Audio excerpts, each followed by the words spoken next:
lado nos parábamos cada uno. Y yo lo convencí que él siempre está un poquito más a la izquierda mía. Así que yo creo que estamos bien puestos. Pero ustedes lo ven a la izquierda, así que depende de dónde se mire. Es verdad. Todo depende del punto de vista. ¿Ahí sí está funcionando el micrófono? Ya, bueno, bienvenidos. Gracias, Holger, y gracias, Icare, por acogernos hoy. Gracias a todos los amigos de Icare, amigos de Horizontal y de la Adolfo Ibáñez también. Nacho y yo trabajamos en la Adolfo Ibáñez por acompañarnos hoy. Lo que vamos a hacer es que yo en unos 10 minutos más o menos espero presentarles el diagnóstico en el que se basan las propuestas de este documento que ustedes probablemente tienen. Y después de mi presentación del diagnóstico, Ignacio va a presentar en unos 10 minutos también un resumen de las propuestas. Yo les voy a decir básicamente 3 cosas en estos 10 minutos. La primera es que el desarrollo sostenible y el cuidado del medio ambiente son perfectamente compatibles. Esta idea de que crecer necesariamente afecta el medio ambiente, nosotros estamos convencidos de que no es verdad, simplemente. Y además de ser compatible, es importante entender que eso solo lo podemos lograr, crecer y cuidar el medio ambiente, si hacemos mucha inversión. Eso es lo primero. Lo segundo que les quiero decir es que para hacer eso, el Estado de Chile, con un entramado disfuncional de regulación y una capacidad de gestión completamente disfuncional y atrofiada, se volvió un obstáculo hace muchos años ya. Y el Estado debiera ser un aliado de la inversión y el crecimiento. Y lo tercero que les quiero decir es que es urgente, es una responsabilidad con los más frágiles, con los más vulnerables, con las futuras generaciones, es urgente que cambiemos esta realidad. Esas son las 3 cosas que les quiero decir. Déjenme partir por lo primero. El norte es claro, lo dijo Holger, nosotros necesitamos más desarrollo económico y además mejor protección ambiental. Lo que muestra ese gráfico, no los queremos aburrir con demasiadas cifras, es que hay una correlación entre ingreso per cápita de los países y cuidado del medio ambiente. Los países más ricos en general son más cuidadosos del medio ambiente.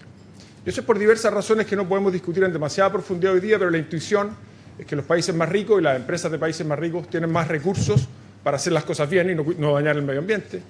Los países más ricos en general tienen instituciones que funcionan mejor y por lo tanto regulación que es más sólida, tiene un Estado que tiene más capacidad de fiscalizar a las empresas y cuidar el medio ambiente. La población en general de los países más desarrollados tiene más conciencia del tema ambiental y por lo tanto exige más a los Estados y a las empresas a cumplir. Entonces, ser más rico no necesariamente es un camino que tenemos que recorrer pagando un precio ambiental. Eso no es verdad, ¿sí? Y lo segundo que quiero enfatizar, lo dijo Holger, es que crecer es muy importante. Crecer es muy importante. Quizás los que están en esta sala no necesitamos convencernos de eso. Pero acordémonos que hace pocos años atrás, meses, me atrevería a decir, la importancia del crecimiento a algunos se le había olvidado. Es como si después de crecer por 30 años hubiéramos dado el crecimiento por sentado, como si ocurriera de manera natural, sin ningún esfuerzo. Y eso no es verdad. El crecimiento económico de los países es una excepción, no es la regla. La pregunta correcta, como dice por ahí Steven Pinker en un libro, la pregunta correcta no es cuáles son las causas de la pobreza. La pobreza es el estado natural de las sociedades. Ahí partimos todos. La pregunta correcta es cuál es la razón de la riqueza. Y esa es la pregunta correcta porque crecer y generar riqueza requiere hacer al mismo tiempo una enorme cantidad de cosas y hacerlas bien. Tener un marco regulatorio estable, tener ventajas comparativas, entrenar al capital humano, atraer financiamiento, etcétera, etcétera, etcétera. El crecimiento es como una cadena y todos los eslabones de una cadena tienen que funcionar para que la cadena funcione. Y en el crecimiento, igual que en una cadena, cuando uno de los eslabones se rompe, el crecimiento deja de funcionar. Eso es lo que nos pasó en el sector minero, por ejemplo, en los últimos años. Abrimos incertidumbre regulatoria respecto del royalty y la inversión se frenó simplemente. A pesar de que los recursos geológicos estaban ahí, el ecosistema productivo estaba ahí, todas las grandes multinacionales y empresas locales tenían ganas de invertir, pero se rompió ese eslabón de la cadena y dejamos de crecer. Entonces es importante que nos acordemos de esto, porque crecer requiere un esfuerzo sostenido en distintos ámbitos y no podemos permitir que ninguno de esos falle. Y la permisología hoy día es quizá el eslabón de esa cadena que más daño está haciendo al crecimiento. Segundo, los países que han logrado reducir las emisiones lo han hecho con más inversión. no con menos. Lo que muestra ese gráfico es que hay muchos países que han sido capaces de moverse hacia la derecha, es decir, aumentar su PIB per cápita y bajar las emisiones de gases de efecto invernadero, que es lo que está en el eje vertical. En vez de seguir la trayectoria natural que estamos siguiendo todavía países como nosotros, en que para ser más ricos generamos más emisiones, hay muchos países que han logrado romper esa trayectoria y han avanzado hacia más riqueza bajando emisiones. Pero para hacer eso, lo que esos países han hecho es transformar muchas industrias. Transformar la industria de la energía, que genera el 80% de las emisiones. Hay que transformar la industria del transporte. Hay que transformar la minería. Hay que transformar la forma en que calefaccionamos nuestros hogares y nuestras oficinas. Hay que pensar de nuevo cómo producimos alimentos. Y todas esas cosas requieren mucha inversión. Es verdad que en el pasado muchas veces la inversión generó impacto ambiental. Y por eso muchos grupos ambientales, con buenas razones, dicen: yo en este dilema entre crecer y cuidar el medio ambiente, yo prefiero cuidar el medio ambiente, aunque afecte la economía. Yo no estoy de acuerdo con eso, porque creo que la economía, que algunos ven como frías cifras, son seres humanos y su calidad de vida. Pero incluso si uno suscribiera ese argumento está hoy día completamente obsoleto. Porque la única manera de reducir emisiones y frenar el cambio climático, que es quizás la amenaza más grave al medio ambiente, es transformar la economía, y eso requiere mucha inversión en renovables, en minería, etc. Entonces, para transformar la economía, bajar emisiones y seguir creciendo, necesitamos desplegar inversión. ¿Ok? Ahora, Chile tiene en esto una oportunidad extraordinaria. Estos números ustedes lo han visto, pero es bueno repasarlos. Nosotros tenemos capacidad de instalar capacidad de generación eléctrica, solar, eólica, hidroeléctrica, concentración solar de potencia y otro, que es 70 veces más que el tamaño de nuestra matriz de generación actual. 2.400 gigawatts contra 36 más o menos instalados. Y a lo mejor eso a ustedes no les dice mucho, pero para que tengan en proporción, nosotros podríamos instalar capacidad renovable que es equivalente al doble de la capacidad instalada de generación eléctrica que tiene hoy Estados Unidos, la economía más grande del mundo. Si yo tomo todas las centrales nucleares de gas, de carbón, renovables de Estados Unidos, todas las sumo, nosotros podríamos instalar el doble de eso. Y la oportunidad que eso nos abre es gigantesca, no solamente para electrificar nuestros consumos energéticos a nivel local, sino que para desplegar inversión en sectores intensivos en electricidad. Data centers, agua desalada, combustible sintético, acero verde, etc. Pero esto requiere inversión. Cuida el medio ambiente no solamente aquí, sino que en el mundo, pero requiere inversión. Y si seguimos permitiendo que el descubrimiento de una lata de Coca-Cola del año 95 en el desierto sea catalogada como, no sé, arqueología contemporánea, como dicen algunos, esto no tiene ninguna posibilidad de despegar. Y lo mismo pasa en minería. Nosotros tenemos enormes oportunidades en minerales que son críticos para la transición energética. Los autos eléctricos necesitan mucho más cobre que los autos convencionales. Necesitan litio, necesitan tierras raras. Entonces, cuando la gente dice vamos a frenar la minería para cuidar el medio ambiente, es no entender que sin esos minerales no hay transición energética y no hay solución al problema climático. Eso no significa que la minería pueda hacer las cosas de cualquier manera. La minería tiene que bajar su huella ambiental y lo está haciendo con contratos de suministro eléctrico renovable, usando menos agua fresca y más agua desalada. Hay que subirle los estándares a las industrias, pero no podemos frenar su desarrollo, porque no solamente frenamos el crecimiento, sino que además frenamos la solución al problema ambiental. Entonces, estos números ustedes lo conocen, la inversión en Chile dejó de ser un motor de crecimiento. Ustedes ven ahí la formación bruta de capital fijo, cómo ha venido cayendo, cómo ha dejado de crecer en los últimos años. Cuando uno lo mira por décadas es muy impresionante, la pendiente en el gráfico de la derecha, ¿sí? Crecía más del 6% en la década de los 90, en lo que llevamos de esta década está creciendo menos del 2%. Y sin inversión no hay crecimiento. Miren la tramitación de permiso. Esto se ha convertido en un obstáculo insalvable para los desarrolladores de proyectos. El gráfico de la izquierda muestra el tiempo en días de tramitación que toma una declaración de impacto ambiental o un estudio de impacto ambiental. Fíjense en los estudios de impacto ambiental. Tomaban menos de 200 días a principios de los 90. Hoy día toman 5 veces más. Y no digamos que el cuidado del medio ambiente lo hemos multiplicado por 5, digamos. Y lo mismo pasa con las vías. Y los plazos legales que tienen las distintas reparticiones del Estado para entregar esos permisos, que están en el color amarillo ahí, nunca se cumplen. Y está completamente normalizado. Los funcionarios públicos tienen que entregar un permiso en una concesión marítima en 6 meses y se toman 35. Y no pasa nada. Y eso es cierto ahí y en el resto de las reparticiones públicas también. Miren esto. Esto, lo que muestran los distintos colores, son las páginas de regulación de distinta jerarquía legal. El amarillo son las leyes, que pasan por la deliberación en el Congreso. El azul oscuro son los reglamentos, que vienen a precisar el funcionamiento de las leyes, que pasan por control de legalidad en la Contraloría, que se asegura que el reglamento no vaya más allá de lo que estableció la ley que aprobó el Congreso. Y el celeste son las guías, que no pasan por control de legalidad, que en teoría buscarían precisar lo que dicen las leyes y los reglamentos, pero se han convertido en una herramienta para que cualquier funcionario público ponga en la guía algo que a él le gustaría que existiera en la regulación, pero que la regulación no estableció. Es verdad, las guías tienen una funcionalidad cuando se hacen bien, pero han llegado al absurdo de que con una cantidad de legislación relativamente estable se han multiplicado por órdenes de magnitud. Y esas guías se convierten en vinculantes para los desarrolladores de proyectos y cambian constantemente. ¿No es cierto? Es una señal más del absurdo al que ha llegado la permisología. Estoy terminando ya. Esto lo podemos pensar como un impuesto. Como un impuesto. Esto es un impuesto para la inversión. Pero es un impuesto que primero es muy caro y segundo no recauda un peso. ¿No es cierto? Si uno pone números, hay distintas fuentes ahí, la Comisión Marfan, la Universidad San Sebastián o el CEP. El costo económico anual de la permisología en Chile se estima alrededor de 0,5%. Hay distintas estimaciones. La más alta es 0,7%. Yo hice la matemática anoche. Si nosotros crecemos al 2, nos demoramos 35 años en duplicar el producto. Muchísimo tiempo. Ojalá creciéramos al 4. Pero si en vez de hacerlo al 2 lo hacemos al 2,7, no nos demoramos 35 años, nos demoramos 25. Entonces 0,5, 0,7%, cuando crecemos al 2, es mucha diferencia. Y la permisología está frenando ese crecimiento. Equivale a bajar el impuesto corporativo 3,7 puntos o reduce la recaudación fiscal en 0,23% del PIB. Déjenme terminar con el tercer punto que les quería hacer. Es urgente terminar esto. Las fotos que ustedes ven ahí son las fotos del Instituto Nacional del Cáncer.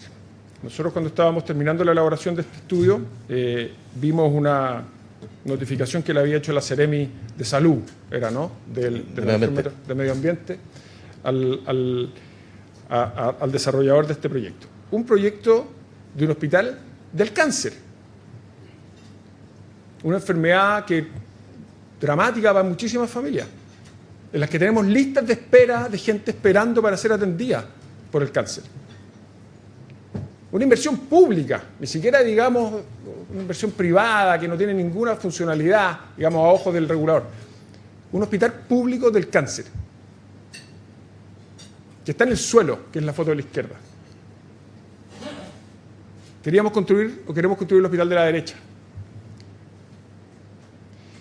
Y la Seremi le dijo al desarrollador que no podía seguir avanzando porque tenía que generar un corredor biológico. Entre paréntesis, esto está en una zona de Santiago que está hiperconstruida. No estamos haciendo esto en las Torres del Paine, digamos. Que tenía que dejar establecido un corredor biológico para los arácnidos. Eso es lo que dijo. Cuando nosotros vimos eso no sabíamos si llorar o reír, digamos. ¿No es cierto? Pero lo importante de esto, más allá de la anécdota que generó una polémica en el Mercurio, nosotros mandamos una carta y un intercambio con la Seremi. No quiero apuntar a la Seremi, ¿no? Pero la Seremi dijo que el proyecto no estaba atrasado. Y nuestra respuesta fue, ¿no está atrasado respecto de qué? ¿No está atrasado respecto quizás de una planificación que está en el escritorio de algún funcionario del ministerio? Pero pregúntele a los enfermos de cáncer si está atrasado o no está atrasado el hospital. Cuando nosotros nos empantanamos en la burocracia de los permisos y perdemos conciencia de lo que hay detrás de los proyectos, son personas que sufren, personas que están esperando una vivienda, enfermos de cáncer que están esperando una atención, personas en zonas rurales que no tienen acceso a electricidad, y dejamos de ver que detrás de la permisología hay personas, detrás de esos proyectos hay seres humanos que podemos mejorar su calidad de vida, perdimos la pelea. Entonces mi último punto, y con esto le doy la palabra a Nacho. Detrás de la permisología, la inversión y el crecimiento hay seres humanos. Hay personas cuya calidad de vida es responsabilidad nuestra mejorar. Por eso el sistema de permisos tiene que ser, creemos nosotros, un sistema para mejorar la calidad de vida de las personas. Quiero terminar con esto. Este es el grupo de los 14. Quiero agradecer a todos, en especial a Santiago, el secretario ejecutivo que está por ahí, y a Juan José Obach, que lideró esta conversación. Fueron discusiones muy acaloradas muchas veces. No siempre nos costaba no siempre nos era tan fácil poner de acuerdo. Me van a retar, pero había muchos abogados en esa mesa. Ustedes saben que cuando hay hay 7 abogados en una mesa y 8 opiniones, pero no, hablando en serio, fue un gran trabajo, aprendí mucho de todo y los invito a que lean el documento porque creo que puede hacer una diferencia. Nacho, vamos a las propuestas.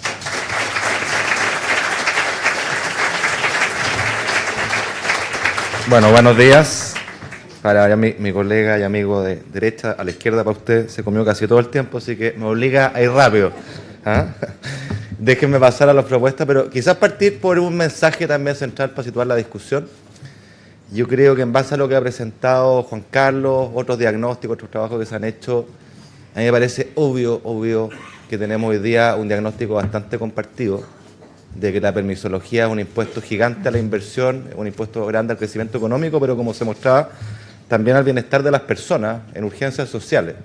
Y por lo tanto esto debería ser de primer orden, de primera prioridad en los programas presidenciales, la agenda de futuro de Chile. Lo que quiero decir que los permisos tienen que enfrentarse con una política de Estado. Esto no es de un gobierno u otro, esto va a ser una sucesión de gobiernos, hay que poner el acelerador, hay que valorar el punto de partida, yo siempre lo he hecho, que dio este gobierno con los permisos sectoriales, que es parcial, es en un ámbito acotado, probablemente se queda corto en otros temas, pero va en la dirección correcta y sienta principios que son sobre los cuales debiéramos construir como una política de Estado y como parte fundamental, creo yo, creemos nosotros, de un pacto de desarrollo, cuestiones fundamentales con mirada a largo plazo que nos saquen del marasmo en el que estamos, en la mediocridad en la que estamos, y que es perfectamente posible, y cosas como esta, si se hacen con ambición, con continuidad como política de Estado, son aquellas que permiten hacerlo. Así que esa es mi primera invitación, estoy seguro que las dos candidatas van a recoger esa invitación. No voy a recorrer las 30 propuestas, no se asusten, tienen el documento ustedes para revisarla. Hemos ordenado y hemos seleccionado algunas de ellas en torno a 5 ejes que creo que guían la discusión. La primera es la idea de permisos en base cero. Voy a explicar que esto no se asuste, no es eliminar todo y partir de cero, no, las refundaciones no son buenas, es distinto, pero es un criterio importante. La reforma ambiental, la gestión pública de los permisos, un nuevo trato con la comunidad y los nuevos sectoriales. Esos son los 5 ámbitos en los que me voy a centrar. Permítanme partir por el primero, que es la idea de permiso en base cero. Insisto, esto no es derogar todo y partir de cero. Refundar la casa sabemos que trae consecuencias que no son buenas. Se trata de algo más bien distinto. Es como sociedad definamos el estándar de permiso, el estándar regulatorio que queramos, todo lo elevado que queramos, definámoslo, este es. Pero definido el estándar, tengamos un ecosistema regulatorio que cumpla varias características, que sea simple, que sea expedito, que sea predecible, que no sea discrecional. En otras palabras, que sea eficiente, que cumpla con el objetivo y el estándar que nos hemos dado, pero de manera eficiente. ¿Quién podría estar en contra de aquello, no? ¿Cómo se baja eso a la cancha? Se baja, por ejemplo, revisando toda la regulación, toda, dejando y reforzando aquella que está alineada con el cumplimiento de ese estándar que como sociedad nos hemos dado, y por supuesto, modificando o eliminando aquella que pulula alrededor, que complica las cosas y que no conversa con ese estándar. Podar el árbol, en definitiva, no es cortar el árbol, es tener un mejor árbol para que crezca con más fuerza, para que nuestro estándar regulatorio sea más sólido, para que la fiscalización sea más fácil y para que al inversionista le sea más fácil de cumplir. Pero es un principio sano, ¿no? Y este principio sano obliga también a una revisión exhaustiva, permanente, porque esto es dinámico, las cosas se acumulan, van cambiando. Tiene que ser una revisión regulatoria permanente en línea con lo que ha insistido tantas veces la Comisión Nacional de Evaluación y Productividad, cuyo presidente está aquí presente. Aprovecho de felicitar porque ha sido uno de los grandes impulsores del tema de los permisos. Y también nos lo recuerda la OCDE. Se trata, en definitiva, de movernos de un mal equilibrio donde pareciera estamos muchas veces en Chile, donde queremos maximizar el estándar de protección, pero minimizando la inversión. Ese es un mal equilibrio. Hay que moverse al buen equilibrio, que es maximizar la inversión, cumpliendo el estándar regulatorio que nos hemos dado. De eso se trata. Parece obvio, ¿no? Ese es el equilibrio que hay que moverse. Y eso supone reglas impersonales. Reglas impersonales, lo contrario de la discrecionalidad. Contaba Juan Carlos el ejemplo del hospital. Esa regulación secundaria es pura discrecionalidad. Pura discrecionalidad. Y nadie supone que haya áreas verdes, por cierto, en un hospital o en un terminal de Transantiago, como hemos visto. Lo que uno supone es que cada cual interprete el tipo de áreas verdes a su guisa, a su gusto, ¿no? Ese es el problema. Así que ese es el primero, permisología en base a cero, ese criterio tan simple y ordenador de todo lo que viene en adelante. De segundo, la reforma ambiental. Y acá voy a decir cosas obvias. La primera también lo dijimos con Rafael Berguán, acá Nicares, Óscar Landerreche y Andrea Butelman en otra presentación de 13 verdades incómodas. Parece increíble, francamente increíble, que nuestra regulación ambiental no tenga metido adentro la noción más básica de costos y beneficios ambientales. Solo se fijan los costos, pero ¿quién puede hacer una buena evaluación si nos fijamos solo en los costos? Particularmente en temas ambientales, cuando uno mitiga, por ejemplo, un proyecto energético que abate CO2 y que va a salvar cientos de árboles o miles de árboles, uno no puede votarlo porque en el desarrollo del proyecto tuviste que cortar o desplazar una docena de árboles. Eso es ridículo, eso no resiste análisis. Y por supuesto, en temas sociales como los hospitales, si hacemos evaluación social, que es la base de nuestra política social, y bienvenido, ¿por qué diablos en un hospital no le ponemos precio, no le ponemos costo? ¿Cuál es el costo de la espera de personas que se pueden morir por pedir refugios para los invertebrados, digamos? Francamente, es del tipo de cosas que deberíamos meter y que de hecho en los países que más admiramos, sus leyes marco, está implícitamente metido, básicamente porque dicen necesitamos una regulación ambiental que equilibre, que balancee, que compatibilice la protección ambiental con el desarrollo. Ese statement tan obvio que está en los países que más admiramos, en nuestra línea de base no está. Sugerimos incorporarlo. Planteamos también transformar al CEA en una nueva agencia de evaluación ambiental. No se preocupen, no es un cambio cosmético, colegiado al estilo CMF, es decir, técnico, pero además que subsuma, sea el único encargado de las autorizaciones ambientales que hoy día están desparramadas en distintos organismos, lo cual genera muchísima discrecionalidad. Proponemos también tramitación expedita para proyectos, ¿no es cierto?, que suponen mejoras tecnológicas que hoy día tienen que partir con evaluaciones de cero, prolongando los tiempos no tiene sentido. Muchas veces una mejora del proyecto que genera mejoras ambientales y tienen que partir todo de cero, o una expansión de faena de una mina, bueno, obviamente tiene que tener un tratamiento distinto que una mina que parte de cero, ¿no? O incluso la extensión de vida de una mina que ya está en operación tiene que iniciar un proceso de este tipo. Eso es ridículo, tiene que tener una ventanilla especial para estos casos especiales que aceleren el cambio. Proponemos también volver al espíritu original de las declaraciones de impacto ambiental. En su génesis, la declaración de impacto ambiental, como su nombre lo dice, era una declaración para proyectos más chicos, ¿no es cierto?, que no tenían impacto significativo en el medio ambiente. Era una declaración que permitía avanzar de forma expedita. Pues bien, esto se transformó en lo contrario, y hoy día en la día se le pide a quien postula, aplique a ella, que demuestre que no tiene esos impactos. Es ridículo, se invirtió todo, volvamos al espíritu original, que es lo que permite que las cosas avancen. Usted declara juradamente y se incumple las penas del infierno, ¿ya? Pero no me demuestre todos los estados de la naturaleza posibles y por haber. Y por último también, esto se ha dicho mucho, se ha propuesto muchas veces, es tener la opción de evaluaciones tempranas, que sean opcionales para los proyectos, de forma tal de saber rapidito si la cosa va o no va. Lo que no puede ser es que un proyecto avance en su etapa regulatoria y al final del día, después de años, te digan, no, ¿sabes qué? Ya no va. Mejor saber al tiro, porque si no la inversión y la seguridad jurídica se resiente. Como decía Juan Carlos, podemos tener las mejores reglas y podemos hacer un montón de cambios institucionales, pero si las personas intervinientes en los permisos no son diligentes, no tienen el mindset que hemos estado describiendo, son discrecionales, la cosa probablemente no cambie mucho y de hecho los plazos de los permisos que ya hemos visto que no se cumplen con la regulación que tenemos, y por mucho, sería ingenuo pensar que acortándolos en la ley se van a cumplir. No se van a cumplir, acá hay que cambiar los incentivos y por eso que nosotros, siendo muy partidarios de un cambio del Estatuto Laboral General en el Estado de Chile, del Estatuto Administrativo, al menos planteamos que aquellas personas intervinientes en permisos, que tienen poder de veto sobre los permisos, básicamente, tengan un estatuto laboral propio, técnico, ¿no es cierto?, más parecido al Código del Trabajo, con incentivos, con bonos por tramitación eficiente y sanciones por no cumplimiento de plazo, otras negligencias, incluyendo la remoción rápida. O sea, hay que identificar a los actores que intervienen en los permisos y adscribirlos a este estatus laboral que genera los incentivos adecuados. Proponemos además consolidar la figura de los revisores externos para acelerar los trámites, dada la falta de capacidad del Estado, y por supuesto incorporar elementos de inteligencia artificial. Otro de los costos grandes, siempre hablamos mucho de los permisos, de la extensión de los plazos, sí, son enormes, y eso tiene un costo grande, como mostramos en la Comisión Marfan, pero hay otros costos que son difíciles de medir, pero grandotes. La incertidumbre jurídica es uno de ellos. O sea, a mí me pueden dar un plazo largo, pero si más encima después, no sé si está firme ese permiso, tengo un problema grande. Entonces proponemos acá varias cosas que son bastante jugadas.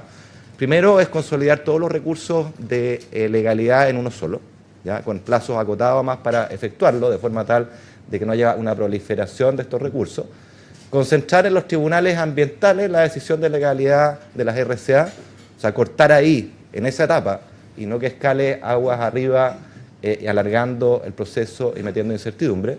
Y también establecer sistemas de admisibilidad para los requerimientos, ¿no es cierto?, contra las RCA, condenas por costa y demanda de perjuicios cuando estas demandas son sin fundamento. De alguna manera es ponerle un costo a reclamar por reclamar, ¿ah? Que uno debería reclamar cuando hay buenas razones para reclamar y no simplemente para retrasar proyectos, como por ahí dijo algún dirigente ambiental en el Congreso que le podía meter 1.500 o 2.000 días de demora a cualquier proyecto. En ese mismo espíritu, creemos que es fundamental avanzar en transparencia en los grupos de la sociedad civil, organizaciones comunitarias, gremios, grupos de interés en general, intervinientes en las reclamaciones. Aquí creemos que es fundamental avanzar en transparencia. Creemos que los grupos que reclamen tienen que estar definidos ex ante, no constituirse ex post, sino lo que tenemos son grupos negociadores. Tener estados financieros auditados, de dónde sale la plata, ¿ah? Y se presentan, tener personalidad jurídica, etcétera. Nos parece fundamental para un debate transparente y democrático y no opaco como suele ocurrir actualmente. Creemos además que la CONADI tiene que ser la encargada de definir la línea de base de comunidades cuando hay comunidades que se ven afectadas y no entregarle esa responsabilidad a quien postula con el proyecto. Parece obvio, el bien público, ¿no es cierto?, o la información pública, en este caso de las comunidades, tiene que venir del organismo encargado en nuestra legislación. Y por último también hacer cambio a la ley Blas-Kenche, esencialmente postergar la suspensión de proyectos cuando hay nuevas solicitudes, al mismo tiempo que aumentar las exigencias para estas solicitudes. Esto se ha transformado de alguna forma en una suerte de poder de veto para los proyectos. Y en un Estado de Derecho con igualdad ante la ley, la verdad es que no puede haber grupos con poder de veto, ¿ya? Obviamente que hay reclamaciones, hay derechos que tienen que ser compensados, pero eso no puede llevar, en caso alguno, a paralizar y poner vetos a los proyectos, nos parece a nosotros. Finalmente, hay nuevos sectoriales críticos, está el famoso Consejo de Monumentos Nacionales, ya sabido. Nosotros planteamos hacer dos cosas. Número uno, es la transformación del Consejo de Monumentos Nacionales, pero sobre todo las atribuciones de permiso que hoy día tiene el Consejo de Monumentos Nacionales se las pasamos directamente al Servicio Nacional de Patrimonio. El Consejo de Monumentos Nacionales ya no maneja permisos, al mismo tiempo que planteamos definir cuál es el estándar de hallazgo arqueológico para que este sea digno de ser conservado. No cualquier cosa puede ser un hallazgo arqueológico que paralice una faena. En materia de la Dirección General de Agua, rediseñar los permisos, fortalecer los equipos regionales, hay mucho cuello de botella. En concesiones marítimas no estamos de acuerdo con que la solución sea traspasar esto a aviones nacionales y se arregla todo. No. Acá hay que profundizar, digitalización, mejorar el control de gestión, tener incentivos para que se cumplan los pasos que son eternos. Y en concesiones acuícolas creemos también hay harto que hacer en términos de uso de optimización del espacio, relocalizaciones, fusiones, ¿no es cierto?, que permitan aumentar la producción, pero al mismo tiempo ser compatibles con un mayor estándar ambiental. Así que por ahí van las propuestas, los dejo invitados a releerlas. Quiero simplemente terminar insistiendo que esto tiene que ser visto como una política de Estado prioritaria para los años que vienen, ponerle segunda, tercera y cuarta, lo que ya comenzó en este gobierno, y ojalá pensar en que de aquí a un gobierno o dos podamos tener buena parte de esta traba, este cuello de botella resuelto. Será bueno para Chile. Gracias.